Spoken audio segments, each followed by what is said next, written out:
Acumuladores, abarrotadores, pessoas que retêm objetos que elas nunca farão uso. Se você está passando apuros com pessoas assim, ou se você se identifica, se você percebe que está começando a desenvolver um comportamento acumulador, fica nesse vídeo que a gente vai conversar bastante sobre ele e trazer mais luz sobre como tratar isso e como funciona o mecanismo psíquico por trás desse transtorno. Eu gostaria de agradecer a Meire. Tiago, é possível tratar a compulsão obsessiva por acumular objetos obsoletos? Poderia explicar melhor como isso se desencadeia? Beijos. Beijos, Meire. Muito obrigado. Então, sim, é possível a gente tratar a compulsão por acumular objetos, e é importante que a gente entenda como isso funciona, né? Então, quando eu falo para você em acumulador, né, a gente já imagina aquela pessoa que abarrotou a casa de objetos em desuso, revistas, jornais, embalagens, e ela vai acumulando aquilo ao ponto da casa se tornar intransitável, né? Ela interdita até as janelas da casa, e aquilo vai acumulando baratas, às vezes escorpiões, e a situação se torna insalubre, e aí se requer uma intervenção da vigilância sanitária, a família, um evento muito traumático, porque a pessoa não quer se desapegar daqueles bens. Esse é o caso clássico, tá? Mas a gente vai falar aqui de uma forma mais elaborada, porque não é só isso, tá? Acumulador não é só isso. Então, o acumulador ele apresenta um comportamento padrão, né, como eu citei, e existem quadros onde a gente fala aí 80% das pessoas acometidas por esse transtorno são 60 a mais. Então, a partir dos 60 anos, ele se potencializa muito, né? O sintoma ele se potencializa. E qual é a demanda? A demanda inconsciente por trás de acumular objetos é preencher espaços vazios, né? As pessoas estão buscando preencher espaços vazios com muita obsessão, né? Como algo que foi ensinado desde a infância, através dos casos associados à cultura do proprietarismo, né? Então você tem que ter coisas, você tem que ter propriedades e você também é propriedade. Então a gente cresce e forma a nossa cognição social baseada em pertencimento, né? Minha mãe, meu pai, meus amigos, meu carro, meus brinquedos, minha escola, meu trabalho, percebe? Tudo é sobre ter. E o que acontece é, no decorrer da vida, né, a gente vai se desprendendo das coisas, né? Então chega ali nos seus 70 anos, algumas pessoas lidam muito bem com isso, porém o transtorno se desencadeia quando a pessoa constata o próprio envelhecimento e percebe um desprendimento, um luto manifesto com pessoas vivas e com as pessoas mortas, né? Não estou falando só do luto de ver as pessoas na sua mesma faixa de idade, né? E ela observa que as pessoas começam a morrer, né? As pessoas na sua faixa etária elas começam a morrer com mais recorrência, né? Começa a incidir mais óbitos no seu núcleo social, mas também os vivos, que são as pessoas mais jovens que vão viver suas próprias vidas. Então os filhos vão embora, né? As visitas se tornam menos recorrentes, né? E isso vai gerando essa necessidade inconsciente de preencher espaços vazios. Tá? Então a cultura do proprietarismo se torna uma válvula de escape, uma compensação para reprimir aquilo que ela não está disposta a facear, aquilo que a sua capacidade emocional não está preparada para interpretar, digerir, refletir, laborar sobre aquilo e então se adequar e criar um fluxo de vida a partir aquela situação. Então, é uma dificuldade adaptativa que se torna um veículo de compensação acumular coisas. Então, ela se apega a embalagens, né? Eu vou guardar esse pote de sorvete porque vai que eu precise guardar alguma coisa na geladeira, então ele vai me servir como um pote. Eu guardo 1, eu guardo 2, eu guardo 3, 10, 30, 100, 1000 e a casa fica abarrotada de embalagens vazias, né? Embalagens plásticas para todo lado. Então a pessoa, não é que ela tem essa necessidade de guardar alimentos, não tem nada a ver, tá? Eu vi um comentário sobre isso uns tempos atrás e não faz sentido algum. A pessoa, na verdade, ela quer procurar preencher espaços. Então, jornais, revistas, objetos que ela não fará uso se tornam muito necessários. E o mais interessante, impressionante nisso é o apego emocional criado sobre os objetos. Né? Quando você faz uma intervenção com acumuladores, é muito doloroso, a pessoa realmente expressa uma dor. Quem assistiu o filme Náufrago, lembra daquele personagem interpretado pelo Tom Hanks, onde ele expressa um grande afeto por uma bola, né? Uma bola da marca Wilson, então ele chama aquela bola de Wilson, né? Mas ali é um caso separado, tá? Ali ele está vivendo um transtorno associativo por não ter com quem se associar. Então ele se associa aos objetos, ele desenvolve um afeto, inclusive aquilo foi até contribuição para ele, né?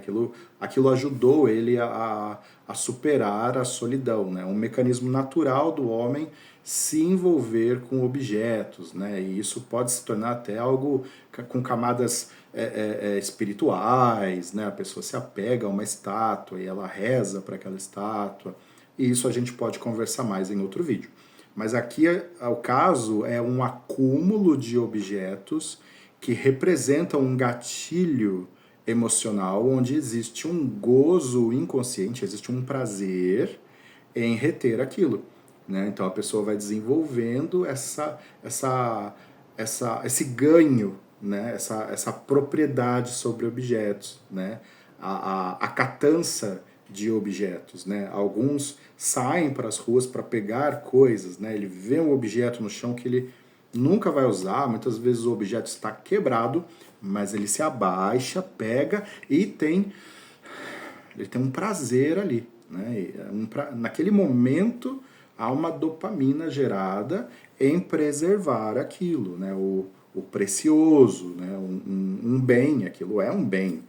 Pode não ser para você, mas para mim é um bem, né? E a pessoa não quer que você tire isso dela. Ela vai defender como se estivesse, né, protegendo uma joia rara. Então, a gente falou aqui sobre o desprendimento, né? Como é difícil para a pessoa se desprender.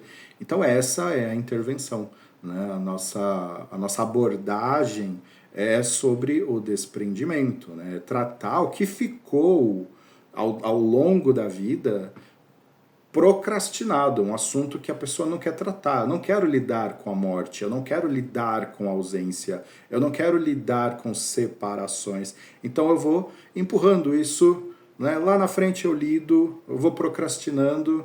Né? Vale lembrar aqui que somente nosso raciocínio lógico tem noção da morte. A nossa mente lógica. O inconsciente não tem consciência sobre isso. Né? Se tivesse, nós seríamos muito mais produtivos, aproveitaríamos de forma muito mais alegre cada segundo da nossa vida.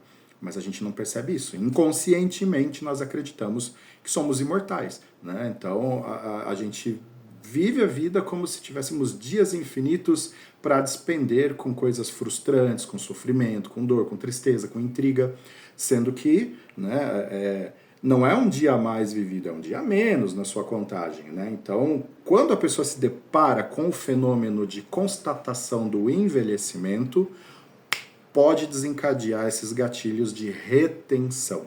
Tá? Mas isso não é um transtorno exclusivo de pessoas de terceira idade, tá? Existem manifestações disso em jovens que a gente está estudando. Inclusive, percebe-se que quanto mais cedo pudermos tratar esse transtorno, melhor, né? Então, como identificar isso, né? A pessoa que tem dificuldade para se desfazer de roupas, roupas que ela não vai mais usar, mas ela começa a acumular, né? Independente da idade, ela já começa a mostrar sinais de um apego emocional com objetos, né? Isso não tem a ver com colecionismo, tá? O colecionismo ele é um hobby. A decoração da casa também é um hobby, né? A pessoa não está acumulando coisas que ela não fará uso. A gente está falando aqui de acumular coisas que você não usará mais. Ficar dentro do guarda-roupa. Não é um quadro, não é uma parte da decoração da casa, um tapete. Não, não é isso. É coisas que ficam guardadas. Depois elas enchem o guarda-roupa, então a pessoa daí começa a usar a sua casa como um grande depósito, tá? Muitas vezes são coisas repetidas, tá? Discos de vinil repetidos e revistas repetidas e um apego. Vai que eu perca essa, então é melhor ter uma outra dessa mesma revista, né? Você não está entendendo. Então, no discernimento da pessoa, aquilo faz todo sentido. Tá? E inclusive nos games, né? A gente tem observado nessa nova geração, né, que é muito gamer, né? Eles jogam muito. Existe o comportamento de acumular coisas, de preencher espaços vazios no jogo. Então, os desenvolvedores de games, eles percebem que dentro da jogabilidade é interessante você criar uma bag, né, um espaço onde a pessoa possa ir acumulando pequenos objetos que ela não usará e ela vai acumulando aquilo e vai manifestando um gozo inconsciente. Existe um prazer em catar objetos e guardar, né? Levar para sua casinha e ir guardando aquilo, né? Então a gente observa isso em RPGs, em Minecraft e vários outros jogos onde é possível você acumulando coisas, né? E aí você vai ver o inventário da pessoa, né? O inventório, aliás, tá cheio de coisa, mas abarrotado, né? Ela tem que criar um outro baú, um outro inventório para poder guardar as coisas. E é bem interessante. Então, é um fenômeno que hoje em dia não tem mais idade, porém ele se agravará, com certeza, nas constatações de partida, né? De desprendimento de pessoas, de memórias, de tempos, de afetos. Ok? Também existem os quadros clínicos de acumuladoras de PETs. Isso acontece muito, né, com mulheres. A grande maioria de acumuladores de animais são mulheres, né, e é uma maneira de expressar o amor que ela não consegue mais expressar no mundo. Então, ela passa a expressar isso com os animais. As pessoas a dificuldade para lidar com o luto, tanto das pessoas vivas que se afastaram dela, quanto das pessoas que estão morrendo ou que já morreram, faz com que ela crie uma defesa psíquica. Então, o discurso muito comum é: eu odeio as pessoas não prestam, as pessoas são traiçoeiras, o mundo é tóxico e eu protejo os animais, porque os animais são inocentes.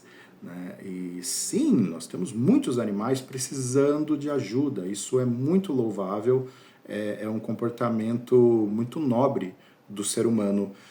Porém, isso não pode atrapalhar a sua vida, né? Se torna um problema quando a pessoa se torna uma acumuladora. Né? Eu já fiz intervenção em casas com 40 gatos. Uma mulher para cuidar de 40 gatos? Isso obviamente é um transtorno, prejudica a saúde dela e dos pobres gatos que estavam na casa, né, vivendo em condições lamentáveis, né, condições miseráveis, paupérrimas, né, uma situação, inclusive tinha gato morto no quintal, né, e ela não tinha visto que aqueles gatos tinham morrido. O tamanho era o volume, a casa era pequena, né, então esse tipo de intervenção, as pessoas que acumulam cães e gatos para expressar o amor. Então, ela pega um e ela deposita todo o seu amor nele. Mas aí vem a questão: haverá um desprendimento um dia. Então é melhor ter 2, né? E ela pega o segundo. Mas aí ela percebe que é uma manifestação do amor que ela não consegue mais manifestar na sociedade. Então ela vê um animal passando por uma condição, um animal enfermo, um animal passando fome, aí ela traz esse animal também para casa. Já são 3. E aí aquilo gera um gozo inconsciente, gera um prazer, né? uma meritocracia dentro dela se forma, né? Quanto mais eu fizer, melhor eu sou. Eu me sinto bem em fazer o bem para aquele pobre animal. Lembrando que está tudo certo até aí. Mas o problema é que isso se torna um vício, vira uma droga, e ela vai fazendo mais isso até que ela começa a comprometer a sua vida. Não posso mais viajar porque eu tenho 15 cachorros para cuidar na casa. Não posso fazer tal coisa porque, né, não posso ter uma atividade paralela porque eu tenho que cuidar dos cães. Eu tenho que privar-me de cuidar da minha própria saúde para poder pagar a ração dos gatos, né? Então, esse tipo de atitude é extremamente prejudicial e entra no quadro dos acumuladores, tá? Então, não são só acumuladores de embalagens e objetos, mas também acumuladores de pets e os acumuladores virtuais que hoje a gente está vendo aí da geração Z em diante, certo? Intervenção, né? É necessária? Sim, a intervenção para esse caso é necessária. Em psicanálise, em terapias em geral, a gente fala que é muito mais contribuição quando a pessoa se predispõe a vir à clínica. Mas nos casos de acumuladores, obviamente, se requer intervenção. Tá? A pessoa não buscará a terapia, porque para ela está bem. Ela sempre dirá que está tudo certo. Né? Ela pode estar dormindo. Né? Eu vi casos já que a espaço da cama, a pessoa não tem espaço na cama para dormir. Ela dorme bem no cantinho da cama, porque boa parte da cama está ocupada por potes de iogurte, potes de sorvete que ela consome e aí ela vai guardando aquilo. Né? Então, olha que situação. Né? E na cabeça dela aquilo está certo. Tá? Então não adianta querer esperar que a pessoa tenha um vislumbre e fale, hoje eu vou me tratar, eu tô vendo que isso está errado, não faz sentido eu deixar minha cama cheia de jornais, né, e eu dormir no canto, ou quando não, dormir no chão, para que os jornais possam dormir confortavelmente na minha cama. Não, na cabeça da pessoa aquilo está totalmente certo. Então, sim, requer intervenção para transtornos desse tipo, tá? É muito importante que procure um terapeuta, que procure um psiquiatra, né? Em muitos casos se requer uma intervenção com fármaco, né? Realmente um psicofármaco que possa atenuar, né, os complexos inconscientes que manifestam esse gozo em adquirir objetos. Bom, acho que é isso. Espero ter sido claro com vocês. Se esse vídeo faz sentido para você, deixa aí o seu like. Por favor, comente. Sugestões, críticas são muito bem-vindas, por favor. E nos vemos no próximo vídeo. E se você conhece um acumulador ou alguém que está passando perrengues para cuidar de acumuladores, encaminhe esse vídeo para ele, que com certeza será contribuição. Beijo, até nosso próximo vídeo.